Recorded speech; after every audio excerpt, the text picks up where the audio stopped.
We welcome Bailey Urban to the show. Bailey, what's good? Hi, glad to be here. Good to have you here. Let's start with our icebreaker question that we ask of all guests. What is your favorite superpower? I would love to be able to speak any language at any time. That would be great. What would you do with that superpower? Would you just travel to like nations and then when they were like, we'll see if we can talk in English for you, you would surprise them by being able to speak their native tongue, or what would you do? Yeah, that would probably be it. Also, almost every country I've been to, people think I look like I'm from there. Oh. Because I can kind of fit in with anything when I'm there. I look like I'm just like a white person now, but when I'm there, they always speak to me in my language or like in their language. Oh, okay. Yeah. So they don't make the assumption that they have to talk in English for you. So then it's made me think. And then you have to tell them. I could. No, you have to. Do you speak any other languages now? I speak a little bit of Spanish, but it's pretty rough. I can get along in a taxi conversation, I've discovered in my travels. Indeed. But that's about as far. Being able to speak any language would also be a great secret agent skill. Yes, you could be an awesome secret agent. It makes you so hireable, right? You Sure. could have so many different kinds of jobs with that just one skill. Give the listeners 2 minutes of backstory on you. Yeah, so I grew up in the small town of Aledo, Texas, which is right west of Fort Worth, and I came to Texas A&M and majored in management, graduated in 2014. When I graduated, I actually stayed at Texas A&M and worked in the MBA office for a year under Mary Leah McAnally, and then I went to graduate school at UT for a master's in higher education administration. And then when I finished that, I came back here and have been here for the past 2 years working on the initiative under the strategic plan called Mays Transformational Leadership. And so that's pretty much my career backstory. And I love being with students. That's pretty much the explanation of that. When I was a student, I thought I wanted to do HR, because I knew that helping people in a really direct way was going to be really important to me. And I thought I would do that in a corporate environment like most Mays students think they're going to do. But I fell in love with working one-on-one with students, mentoring them and helping them figure out what they want to do with their life. And then I figured out, oh, wow, this can be a career. Like people get degrees in this and make this their vocation. And that was how I decided that I was going to do the same. Excellent. There's a special place in my heart for people who have masters in higher educational administration, because my wife, whom you know, did hers at SAM. And yeah, it's a pretty new degree field too, so not that many people know about it. I find myself regularly explaining it. Right. Yeah. Well, today you are on the show to talk about a book club that your team started here at Mays, which I got to participate in this time. And you're reading a lot of different things, not just business books. So tell us a little bit about the structure of the book club, and then we'll get into a few more questions to follow up with that. Yeah, absolutely. So the idea originated with my boss, Bill Peel, who's the executive director for strategic planning and innovation here at the college. He and I are both readers through and through. And one day we were just talking last fall about how this could work well with the initiative of Mays Transformational Leadership, because as we know, most of the people that most of us look up to are readers, right? So it's a skill that can help us a lot in so many different ways as we develop as people and in the workplace and outside of it. So that was the initial excitement that we had about it. And what happens is we think about who in a college would like to join. And so basically anyone that we know that likes to read, has mentioned reading to us, we will tell them about the book club. And then we just basically send an email saying, hey, we're reading this book, and if you're interested, let us know. We'll get you a book. And then these are the dates that we're going to discuss it, and come on one of those dates to talk with the rest of the book club participants about it. And then we just think about what the next book is, and obviously try to get repeated people in the following book clubs. And we've had a lot of success with that, which is encouraging. It's for faculty, staff, and students, and we hope to keep growing. And so that's kind of been the backstory so far. At Mays, we talk about having a vibrant learning community, and I really appreciate that we're thinking about different ways to accomplish that, whether that's online or in the classroom, or in this case, something a little bit less traditional like a book club where we're all learning and growing together has been really nice. Yeah, absolutely. I think it models a really good way of how education's supposed to be. Like, it's not like you're just here for a degree, but that there are ways that Mays is investing in you, and you can therefore choose to invest back in Texas A&M and Mays by learning outside of when you're required to learn in the classroom. Absolutely. What has been the most surprising impact of starting the book club? I've been surprised that from the repeated people that have come back to book club that I've never heard anybody say, well, I'm just not interested in that book. Like, people are interested in whatever it is that we have selected and are open to trying it. And we definitely saw that with our book before this last one, A River in Darkness. And it was just neat to hear people like, I would have never picked this book up, but because we were all reading it together, I did. And then therefore it pushed me out of my comfort zone, which is something we want books to do for people. So that would be surprising and in a good way impact that we've seen. Good. And what are the books that the book club has read? Yeah, so we started with Leaders Eat Last, kind of your typical leadership book you would see by Simon Sinek, who has some popular TED Talks. And then we read Shoe Dog, an autobiography by Phil Knight, who started Nike. And that was really interesting. And actually, one of our participants is the director of business honors, and now the business honors students, a bunch of them are reading it this coming year. So that's been a cool multiplication of that specific book. Then we read A River in Darkness, as I just mentioned, One Man's Escape from North Korea. And the most recent one we finished was Animal Farm by George Orwell. So it was our first fiction, a little bit of a throwback to things that a lot of us have read in high school. So that was kind of a fun visit. I definitely want to hit Animal Farm in just a second, but is it true that Phil Knight made the soles of early Nikes on a waffle iron? They talk about that story. Yeah. So you should read it and get the full scoop. Okay. Mm-hmm. Yeah, I think I heard about that on one of the Prefontaine movies, either Prefontaine or Without Limits, I think might have been the other one. I haven't heard of this. Anyway, but Phil Knight shows up in the story. Yeah. He was, I think, Steve Prefontaine. I'm going to be wrong about this, but I think he was Steve Prefontaine's either the track coach or a friend of the track coach at Oregon when Prefontaine was there. Yep. And so he shows up with these shoes like 2/3 of the way through the movie, and he's like, "Try these." And anyway. Yeah, he also shows up in the book. Right. That track. Yeah. There you go. Animal Farm. Let's discuss. Yeah. I appreciated Animal Farm, y'all picking Animal Farm, because I think I've said this on the show before, but I did not read in high school. And it just wasn't a thing. I was a slow reader. And so my mom always encouraged me to just read the Cliff Notes. And yes, high school teachers blame my mom. I did fine. I made it through. Students don't do that. So I never read all the classic books. So I've gone back and read To Kill a Mockingbird. Ryan and I just read together, because we're the cutest couple ever, as I've said on the show before. We just read together Lord of the Flies. We finished that. There's several others that, those classic books that everyone just should read and are such a integral part of pop culture that you miss really important cultural references if you haven't read them. Mm-hmm. But so I appreciated getting to read Animal Farm, which was certainly not something I read in high school. Just the phrase Orwellian, we hear that. And so as a person that wants to know what that word is, it's good to read his works just for that reason. Anybody's name who gets used as a noun like that, it's like we should know what that means. So I read 1984 last year, and so this is good to pair with it. Anybody that's read one, I think, should read the other to kind of get the full scoop of his views and how it's affected us.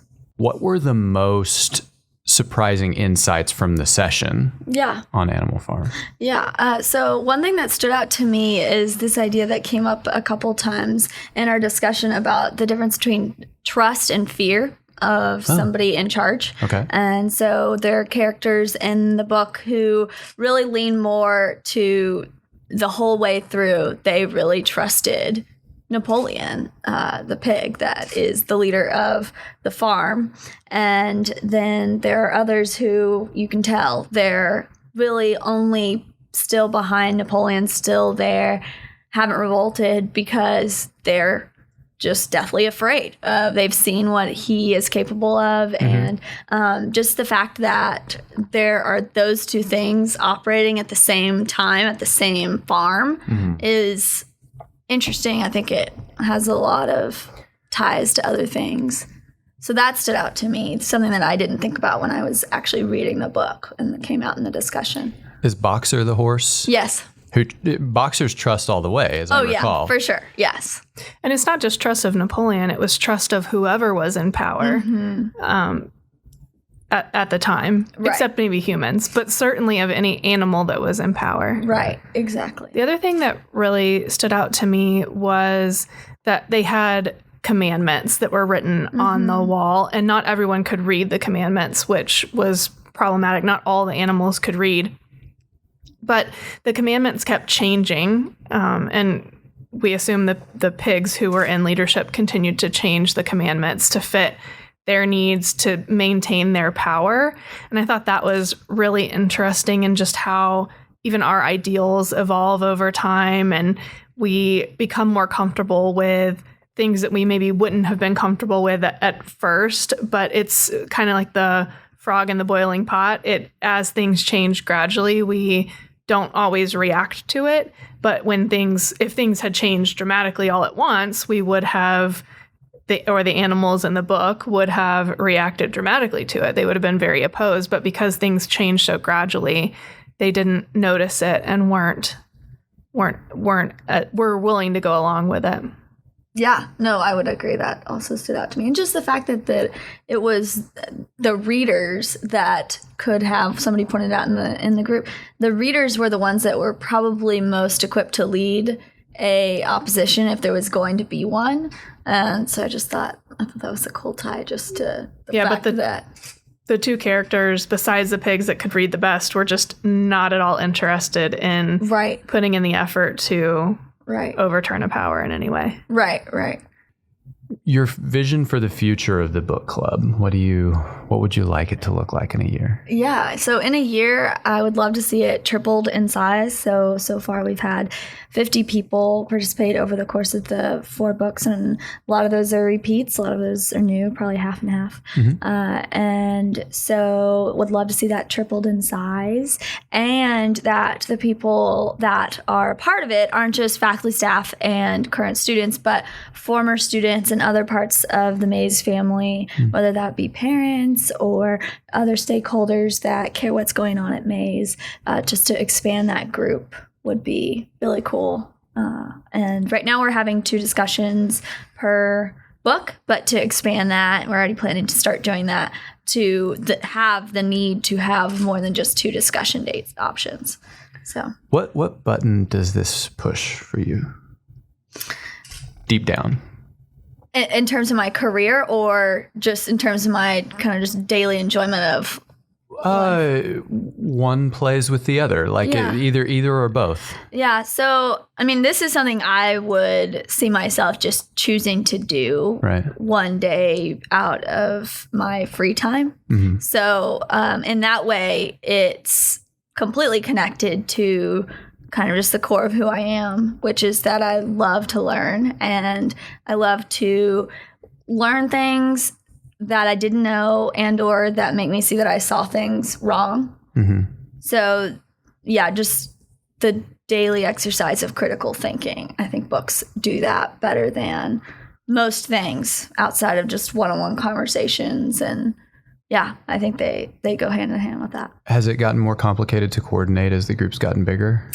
Only in the fact that we have to have more discussion dates. So that's the biggest thing. And one thing we're toying with is what would it look like to go virtual. So we'll probably eventually do that as the group continues to grow, so that people in other cities can join us as well. Which I think is good. A lot of our listeners are former students or even prospective students, and that they would be welcome to join the book club as we're able to incorporate more virtual options and expand a little bit. So we'll make sure to tell our listeners how they could get engaged with the book club as well. Yeah, absolutely.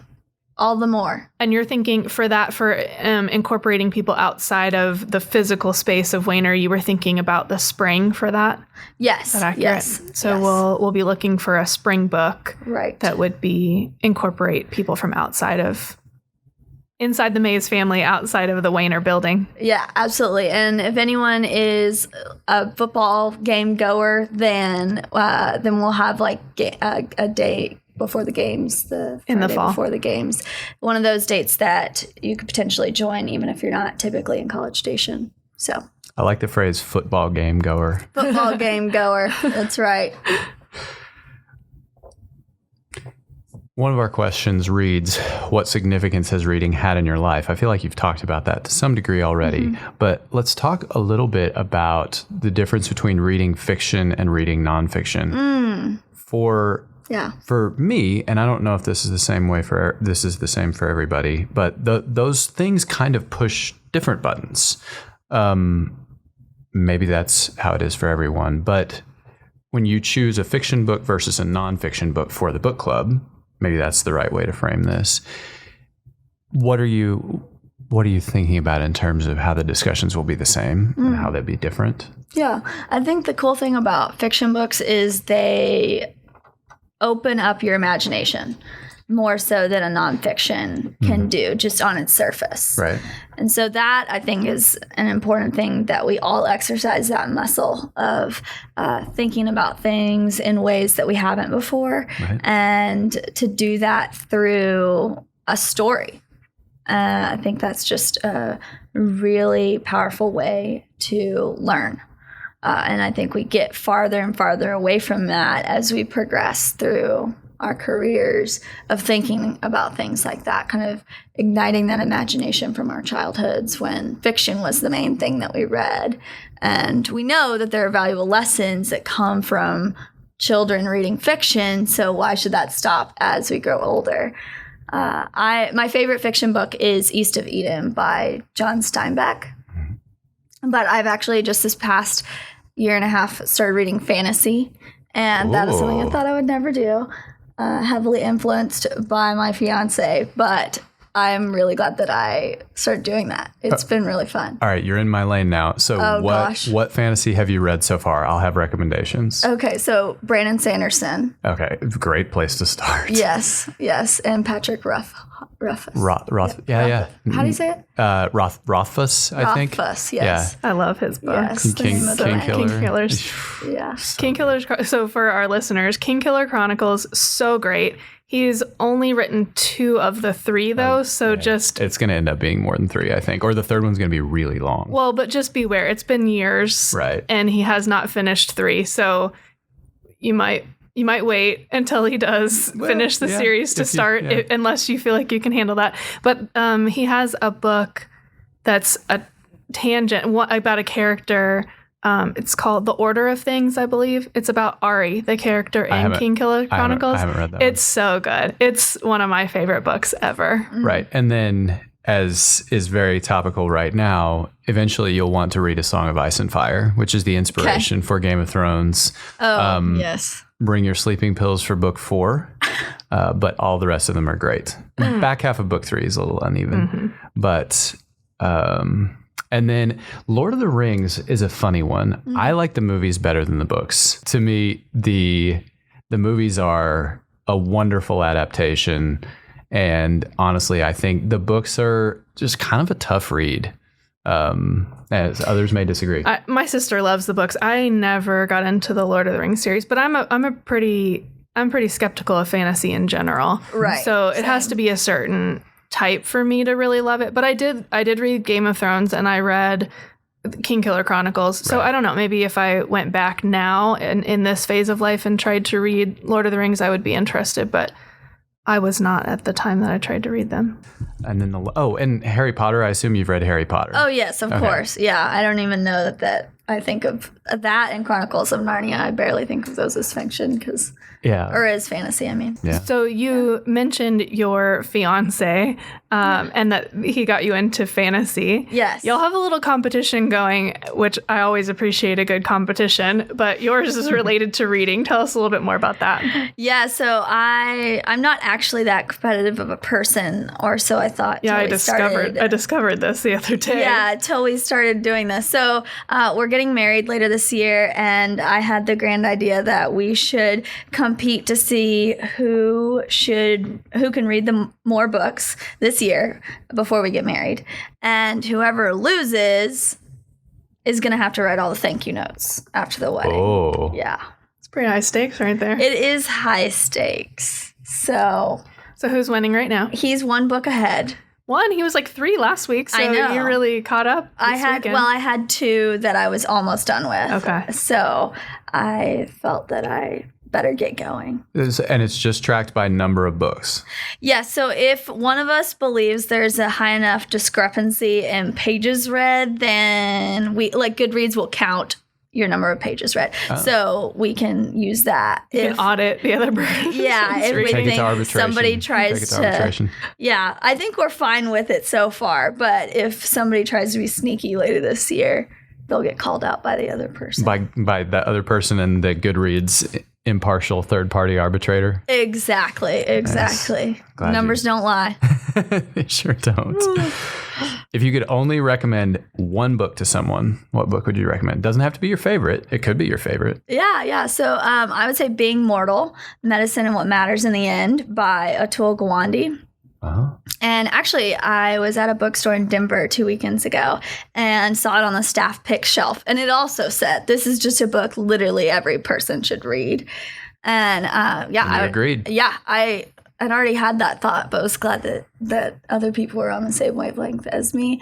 So my mom this past October was diagnosed with stage 4 lung cancer. Mm.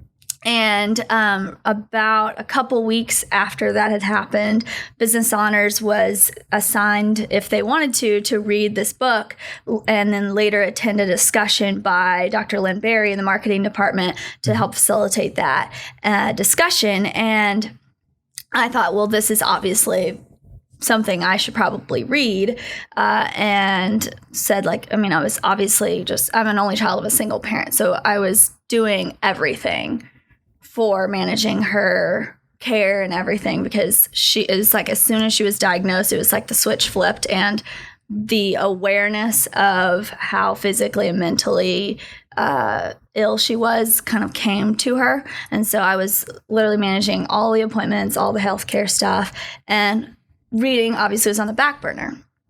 And it was about a month later.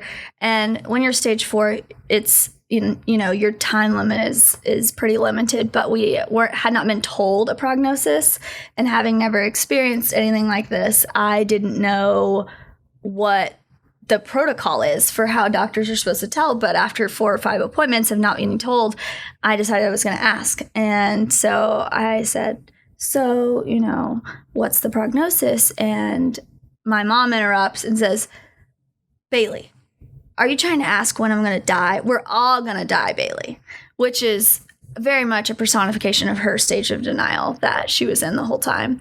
And the doctor responded and said that there would be a likelihood of about a year that she would have, but if she was eligible for a certain treatment plan, that it would be 3 years. And I knew in my heart there was no way she was making it 3 years, just in my experience with her. I mean, no one was around her more than I was at that point. And I was thinking to myself, I'm a naturally optimistic person, but I was I think she has 6 months. But this guy is the doctor. This is the doctor. He's the trustworthy one on this matter. So, I had said that to a couple close friends, that I didn't think that she was going to make it that long. And that felt really hard to say, because it felt like I didn't believe in her ability to survive and push through. And I didn't tell my family members either, because, again, I didn't want them to think that I was being just super negative. And so anyway, that was October when she was diagnosed, November when I had that conversation, and in the middle of December, she passed away. Huh. So I was completely unprepared for her to go that quickly. The month that followed that time period, I read the book, Being Mortal. And one of the things he says is you have to remember that doctors are people too, and they have empathy, and they don't want to tell you that you really don't have that much, you don't have that long to live. They're wanting to be optimistic as well. And that had just not crossed my mind. And that's just one example of the many, many, many things in that book that will help anybody that's ever going to, and that's why anybody should read it, because all of us are going to be there someday. Help us think about how to live while dying. That's a kind of main premise, but then talk about a lot of things around how medicine works when somebody is terminally ill. So that book helped me a lot, but also, it's like I see telling people to read it as a gift so that they don't make the same mistakes and have the same regrets that I do about just putting off conversations that I could have had before she passed away. Can I ask what you would have said? Well, so some of it was just like really pragmatic stuff about like, what do you want your funeral to look like? She had made jokes. We had a very kind of hilarious relationship, and she was just an absolute riot in and of herself. But she had always said, I don't care, dump me in a trash can. I don't care what happens after I die. But you don't actually think that that's what she wants. I think she was just being ridiculous. And so some of it was that, of having to just guess. And I wish that I would have asked more about that. And then I think a lot of it would just be telling her like that not only did I notice, but other people noticed how much she gave up for me. And not just in the generic way that mothers give up for their kids, but in the fact that she was a single parent and all that came with that. I mean, it was just a constant sacrifice for her. And she literally lived her life for me. Like every decision she made was for me in a lot of ways. So yeah, that's what I would just want to make sure she knew. And I did express that to her, but there's just still a desire to re-emphasize it to her. Thanks for sharing that. Yeah, absolutely. Yeah. When we were talking about voracious reading, you mentioned your friend Sunday Stewart, who passed away while you were in the MBA program. Yes. In kind of a public story. Yes. I think maybe it would be nice to honor Sunday a little bit as a reader and talk a little bit about her if you wanted to. So I was actually thinking of her a moment ago. Sorry, as you talked about the memorial service and planning that. I wasn't part of planning the memorial service for Sunday, but she had always said that she wanted her funeral to be well attended and lighthearted. And I remember coming away from the service thinking, well, it was one of those things, because everyone was very sad. She passed in rather tragic fashion in a hot air balloon accident in 2016 near Lockhart. She and her husband both did. And so Sunday and I were besties, and we would always talk about stuff we were going to do together, like when we were old or whatever. And her husband was a good friend. He and I had actually been friends since 3rd or 4th grade. We went to church together growing up, and she had not met my wife yet. So when I tell the Sunday stories, my wife is always like, she's kind of like this larger than life, like Tall Tales, Paul Bunyan figure.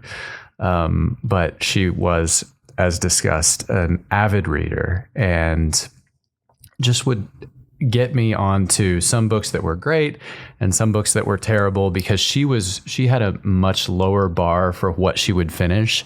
And if I get 10 pages in and I'm like, this, you know what, good effort. This is not me. I'm happy to just put it down. She did not have that gene for whatever reason, but she was so funny and just I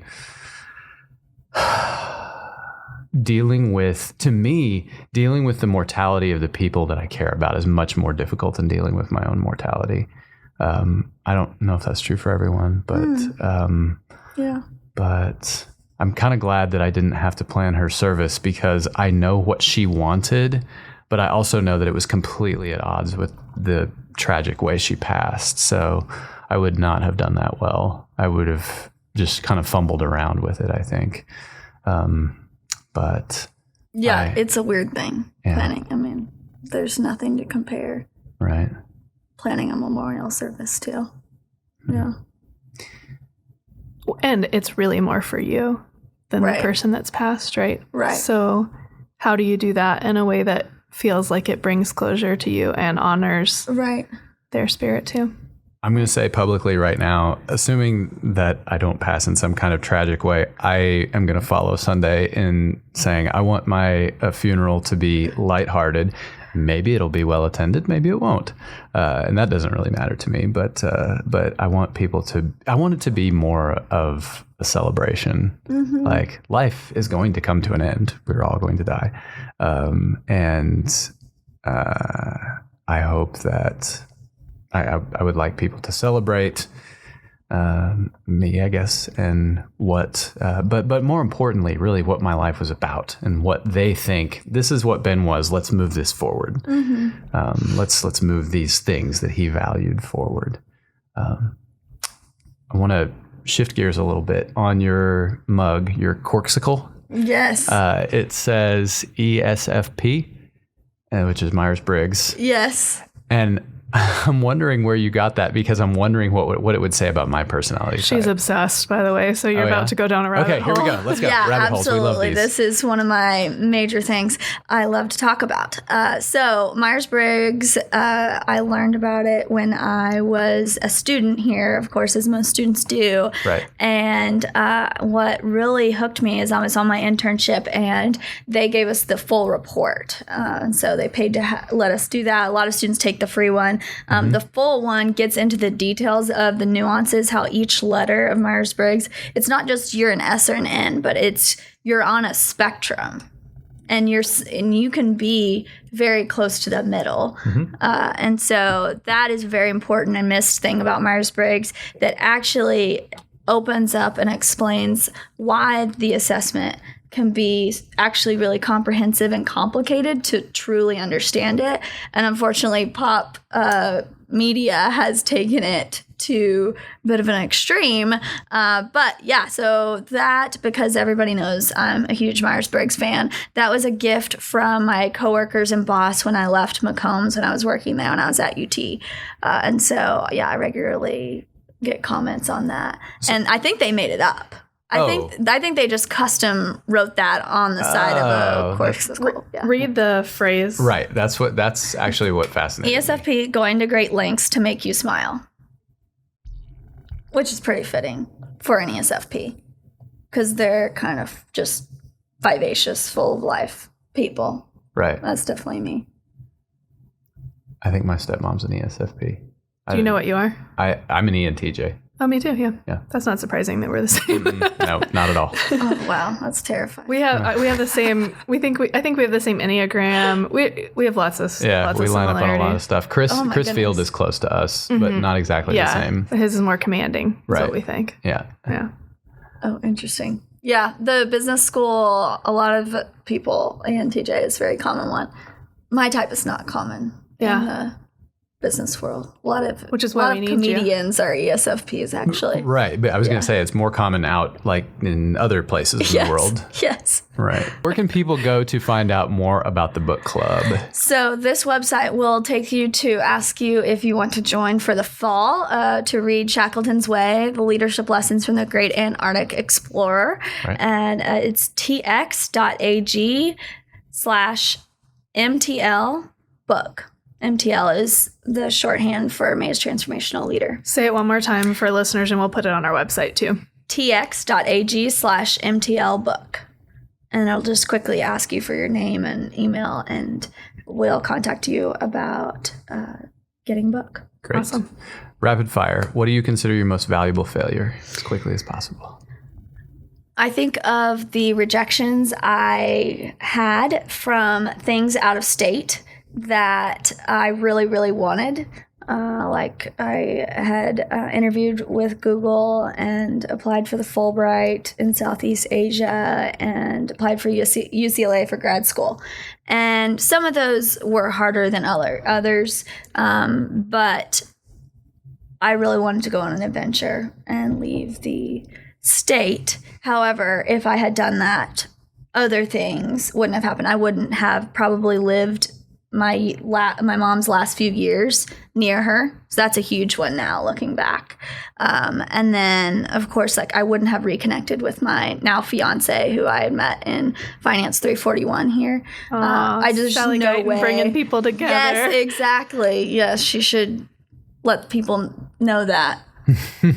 You never know where it'll happen, you know? Right. What do you think is people's biggest misconception of you? Kind of along those lines of being adventurous and like I'll go backpacking. I've gone on a couple backpacking trips with just like me and another gal kind of thing. Right. Is that people assume I'm just adventurous in all the ways. And I was on a study abroad trip last month with a bunch of students and they were shocked to hear that I neither have a tattoo nor would ever get one. That is very much not me. So yeah, I think, and that happens a lot. Like just people like seeing one little characteristic about us and then thinking that like explains how we are in all the ways. If you could have anyone as a mentor for one day, who would it be? It would be a hard choice between Brene Brown right after she came out with Daring Greatly in 2012 or Julia Roberts' character in Mona Lisa Smile. Oh, love that movie. Yeah. You're over my head now, but Brene Brown I definitely know. Yes, yes. What is your fondest memory of TAMU? When I was a junior and senior, I worked with a group of students and the associate dean and some other staff members at Mays on creating a conference called Summit, which is a leadership conference that still exists here at Mays. And I think what it does is it personifies Texas A&M at its best, empowering students to create something while also saying, hey, we care about you. Again, sort of like the book as well, outside of just you getting a degree, but really helping you understand yourself, right? Partly with personality assessments and that type of thing, but also just thinking about your dreams and helping you understand your values. And so that's what this conference does and continues to do to this day for students. And being a part of that team and all the lessons I learned, both from my peers and the mentors that helped us with it, that definitely stands out as my favorite memory. We close each session with some good bull. Opportunity to recognize someone else for something good or great they have done. Anyone you want to send some good bull? Yeah, so some current good things going on and is that from July 7th to 12th, there's a camp called Mays Transformational Leadership Academy, which is a camp to recruit underrepresented students to Mays. And so the team for that, Nancy Hutchins, Corey Stone, Myro Martinez, and then the two students that are directing it, Tanya and Zohair, they're just doing so much right now. And it takes a lot just to plan a 2-day event. And this is a 6-day event. And so it's just good bull for them as they continue to work on that and are going to execute another amazing conference. So, beautiful. Yeah. Shannon, any good bull for you? Yeah, I'd like to send good bull to Greg and Jonna Cox, who are lifelong family friends who have had a significant impact on my life. And he is currently in a very challenging battle with cancer. So sending them good bull, lots of love and prayers. I'd like to send some good bull to Ton Nguyen. Was a great teammate, and Thomas Sovereign as well. A couple of great teammates in the MBA program. But thanks for joining us, Bailey. So happy to be here. Really appreciate having you on the show. Yeah, me too. Thank you so much for watching. If you would like to stay up to date on our latest videos, be sure to subscribe and hit the bell icon to receive notifications. If you're in a rush or on the road, you can still join us on iTunes, Spotify, or wherever you find your podcasts. If you want to learn more about us or our guests, please visit our website at mays.tamu.edu/podcasts. Also, please check out Mays Business School's academic programs. They're the sponsors of our show, and you can find them in the description. Thanks, and gig 'em.